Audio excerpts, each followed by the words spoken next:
சரிங்க. ஃபர்ஸ்ட் நம்ம செய்யக்கூடிய தவறான ஒரு விஷயம், ஃபர்ஸ்ட் ஒரு துரோகம் பண்றோம் அப்படின்னா, என்ன செய்றோம்னா, தூக்கம் இல்லாமல் இருக்கிறது. ரொம்ப நாளா இரவு நேரத்துல நீங்க தூங்காம இருந்தீங்கன்னா, உடல்ல நெறைய பாதிப்புகள் ஏற்படும். அடுத்து நம்ம செய்யக்கூடிய விஷயம் வேற என்ன? உணவு தான்.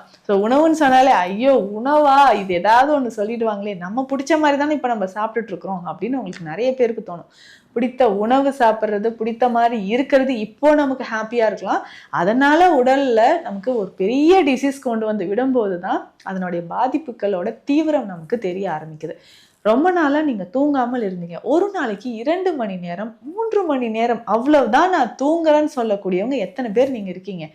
இரவு நேரத்துல உறக்கமே இல்லாமல் இருக்கிறவங்க நெறைய பேர் இருக்கீங்க. காலையில 4 மணிக்கு மேல தூங்குறது, ஒரு 10:00 விடிஞ்சு 10 மணி வரைக்கும் தூங்கிக்கிட்டே இருக்கிறது.